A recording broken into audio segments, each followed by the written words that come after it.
शाहीनों ने तारीख बदल दी। T20 वर्ल्ड कप में पाकिस्तान की भारत के खिलाफ 10 विकेटों से तारीखी फतह। 152 रन का हदफ पाकिस्तान ने बगैर किसी नुकसान के 18वें ओवर में हासिल कर लिया।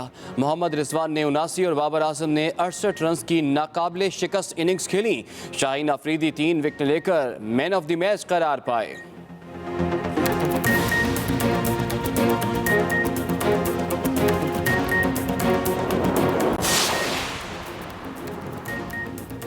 कौम को आप सब पर फख्र है। वज़ीर-ए-आज़म इमरान खान और आर्मी चीफ की टीम को मुबारकबाद। सदर आरिफ अलवी, वज़ीर दाखिला शेख रशीद, वज़ीर इत्तलात फवाद चौधरी, वज़ीर मुमलिकत फारूक हबीब की भी टीम को मुबारकबाद। स्पीकर कौमी assembly Asad Qaiser, chairman senate Sadiq Sanjrani, वज़ीर आला पंजाब उस्मान बुज़्ज़ार, अपोजिशन लीडर शहबाज शरीफ, आसिफ जरदारी, मरियम नवाज, बिलावल भुट्टो ने भी शानदार जीत पर टीम और कौम को मुबारकबाद दी।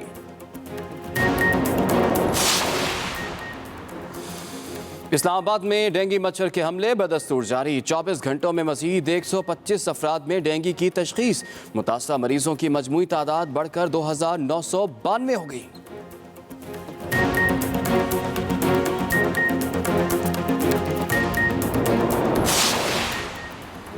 पाकिस्तान में कोरोना वबा से मजीद 9 अफराद इंतकाल कर गए। 698 नए केस रिपोर्ट। मुस्बत केसेस की शरह 1.65% रही।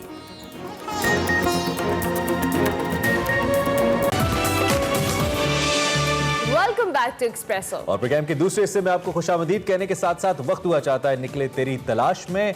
जिक्र है शमशाल बेमिसाल का और साथ होंगे वकार अहमद मलिक के मुस्तनसर हुसैन तारड़। तो देखते हैं निकले तेरी तलाश में।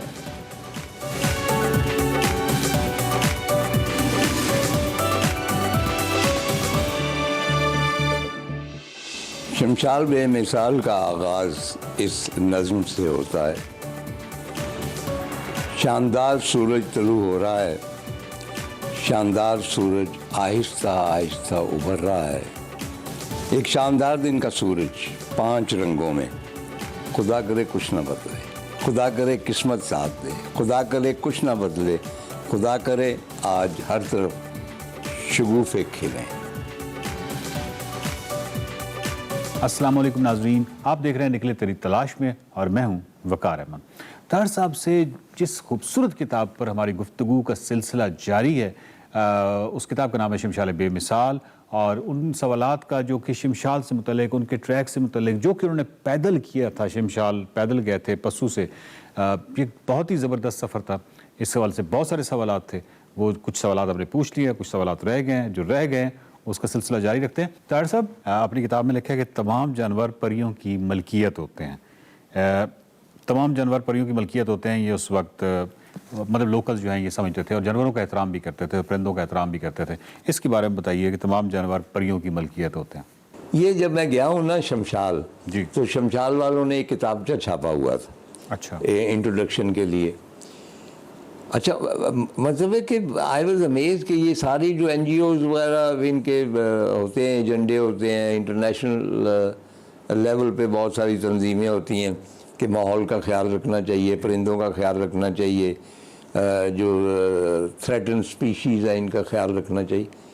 ये सब कुछ शमशाल में ऑलरेडी मौजूद है। They are aware of it कि उन्होंने कोई जानवर को बेवजह नहीं हलाक करना। वो कहते हैं कि जब हम ऊपर जाते हैं तो अगर खुराक के लिए और हम देख लेते हैं कि ये मादा तो कुछ नहीं है, अगर मादा है तो उसको नहीं मारना, खुराक के लिए मार। परिंदे जो हैं, मतलब मैंने वो स्कूल में गया तो वहाँ बच्चों ने कापियाँ बनाई हुई और एक तो जितनी जड़ी बूटियाँ थी उनके नाम, और वो बच्चे घूमते फिरते रहते हैं वो पहाड़ों में, इधर उधर जड़ी बूटियाँ ढूंढ के लाते हैं। टीचर से पूछते हैं इनका नाम क्या है। छोटे मोटे रेंगने वाले भी हैं, उनकी तफसील। दे नो देयर एनवायरनमेंट और वो उसको प्रोटेक्ट करते हैं। जिस तरह होता है ना कि नेचर और इंसान आपस में मुफाहमत करके अगर जिए तो ना वहाँ पे आलूदगी होगी, ना आपको कोई तंजीमें बनानी पड़ेंगी। वो एक नेचुरल ज़िंदगी जो है उसका तसलसल बरकरार रहेगा। अच्छा, वो परियों वाली बात उसी किताबचे में उन्होंने लिखा कि जी हमारा यकीन है कि ये जितने मवेशी हैं जो मुफीद हैं हमारे लिए, याक हैं या बाकी हैं, ये परियों की मलकियत है और हम परियों को नाराज़ नहीं करना चाहते, इसलिए हम हमेशा उनका बहुत ख्याल रखते। वाह वाह। तार साहब, बुलबुल की सदा, मतलब मैं गांव को लौट रहा हूँ, बड़ी खूबसूरत नज़्म है। इस वक्त वहाँ पे एक स्कूल भी है बुलबुलिक गुलमित में, हम कह सकते हैं कि यानी उनजा में जो सबसे बेहतरीन स्कूल है मौसीकी के हवाले से। वैसे तो सारे स्कूल एक से एक बढ़ के, लेकिन बुलबुलिक जो है उसकी अपनी एक शान है और बहुत ही खूबसूरत स्कूल है। ये जो रवायत है, ये जो आपने नज़्म इसमें कोट किया, मैं गाँव को लौट रहा हूँ, ये इसी से रिलेटेड है, बुलबुल की सदा? अच्छा, ये आपने रवायत का जो पूछा है बुलबुल की सदा, तो मैंने लिखा है कि वाकई सकाफ़त की इब्तिदा तो पाकिस्तान और ताजिकिस्तान के दरमियान अफ़गानिस्तान की पट्टी वाखान से होती, लेकिन वाकई लोग चीनी तुर्कस्तान और पाकिस्तान में भी एक अलग शनाख्त रखते हैं। जब मैं आ रहा था काशगर से टुवर्ड्स सिंकियांग में, टुवर्ड्स अपना दर्रा खुंजराब, वहाँ भी लोगों की ज़ुबान वाक़ई थी। तो ये बहुत अहम ज़ुबान है। मास्टर हकीकत ने बहुत इसके ऊपर काम किया, जो मेरे दोस्त थे।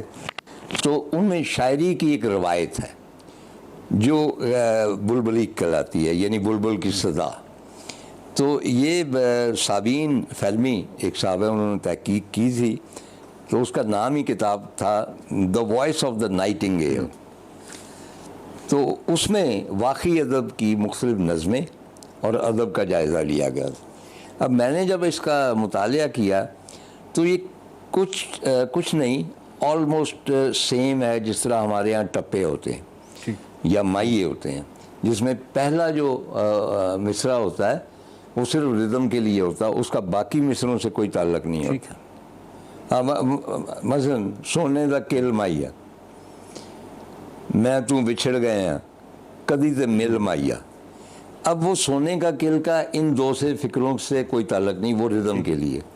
तो ये जो बुलबुलिक है सिंध, इसमें भी यही है कि पहला मिसरा जो है वो सिर्फ रिदम के लिए, वो हम तक इसलिए नहीं पहुंच रहा कि वो वाकई में रिदम होगी। जब वो ट्रांसलेशन में आएगी तो वो आपको लगेगा कि भाई इसका बाकी से ताल्लुक कोई नहीं। मसलन बुलंद दर्रे से तुम्हारी झलक कितनी प्यारी है, मुझे तुम्हारा जलवा पसंद है सरदार के बेटे, या पहाड़ की ढलवान पर तेज़ पुरवा चलती है अलहदा, इतनी आहें न भर, बुलंद आहंग गिरिया तो गम की अलामत है, सूती कपड़े पर जर्द कशीदाकारी है, सूरज तुलू हो रहा है, जब सूरज चढ़ रहा होगा तो मेरा भाई रवाना होगा, बाग में सेब पके हुए हैं, जब मैं बाग में टहलती हूँ खिज़ां पहाड़ों और मैदान तक पहुँच चुकी होगी, बालाई से भरी प्याली, मौत का जिक्र हो तो तुम मुर्दा हो, और तुम्हारी बहन तुम्हारे लिए बुलबुलिक गा रही है। ये यानी एक आप समझें कि वो भाई की मौत पर रो रही है, और ये बालाई से भरी प्याली सिर्फ उस रिदम के लिए। आगे जो कुछ उसने कहा है कि मौत का जिक्र हो तो तुम मुर्दा हो, और तुम्हारी बहन तुम्हारे लिए बुलबुलिक गा रही है, और मैं गले में जर्द फूल पहने हुए हूँ। आगे ये दिन बहुत शानदार है, मैं अपने गांव को लौट रही हूँ, मेरी नन्ही आंखें माँ बाप को आता देखेंगी, और आखिर में है मैं चट्टान पर चढ़ चुकी हूँ, नीचे देखते हुए मुझे महसूस होता है कि मैं बहुत बुलंद हो चुकी हूँ। ये आखिरी तीन मिसरे रेलेवेंट हैं, बाकी एग्जैक्टली उसी तरह ही है कि बुलंद दर्रे पहाड़ की ढलवान, बुलंद आहंग गिरिया खिज़ां पहाड़ों और मैदान तक पहुँच चुकी होगी, मौत का जिक्र हो तो तुम मुर्दा हो, मैं चट्टान पर चढ़ चुकी हूँ और मैं अपने गांव को लौट रही हूँ। ये सब ऐसे इजहार हैं जिनमें शमशाल की चिरागाहों की और उस औरत की मर्द की सदाएं सुनाई देती हैं। क्या बात, क्या बात है।